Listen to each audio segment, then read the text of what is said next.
Sobrang ang natutuwa nga ito ngang si Ramon dahil nga sa husay ng kanyang anak na si Tanggol Montenegro na makikipag-usap dito nga sa mga kasosyo at dito na nga rin sa mga politiko. Kaya dito ay napatunayan niyang handa na raw umano si Ramon na magretiro na at ibigay na itong lahat dito kay Tanggol. At panatag ang kanyang loob na may kahusayan nga ang kanyang anak. Kaya dito ay sinabi na niya dito kay Tanggol na mas mabuti umano na doon na nga siya sa mansyon tumira upang sa gayon ay matutukan nga niya ang lahat ng ari-arian, ang lahat ng pagmamay-ari nga ni Tanggol. Kaya naman, pinakiusapan nga siya ni Don Julio na mas mabuti na raw siguro na iwanan na niya ang kanyang mga kaibigan. Subalit tumanggi naman si Tanggol at anya, hindi siya papayag na mangyari iyon, kaya't naisipan nga niya na dalhin na lang doon sa mansyon ni Ramon Montenegro ang kanyang mga kaibigan.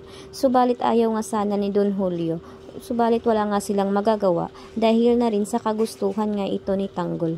Kaya't nirerespeto na rin nila ang gusto ni Tanggol dahil nais na nga rin nilang bumawi dahil matagal na nga silang hindi nakabigay ng pagmamahal dito kay Tanggol at sa dito na lamang ay makakatulong sila dito sa kanilang apo.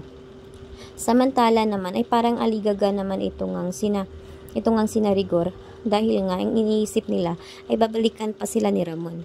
Kaya naman ay tinaptapan nila ng maraming kahoy ang kanilang bahay upang makapagtago sila.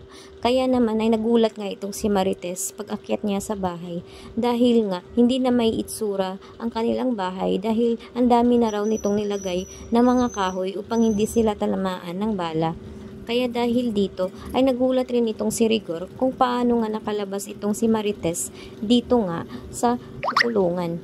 Kaya't galit na galit itong si Rigor at halos nga ay mapatay nga niya itong si Marites. Subalit ay hindi pa rin nagpapatinag ang ginang at sadyang hindi pa rin siya umaalis dito sa kanilang pamamahay at pilit pa rin siyang bumabalik kahit na sinasaktan na nga siya ni Rigor. Kaya't walang magagawa nga sila, kundi ay magpapatayan na lang sila doon araw-araw at puro na lang gulo ang nangyari nga sa buhay ni Rigor at Marites.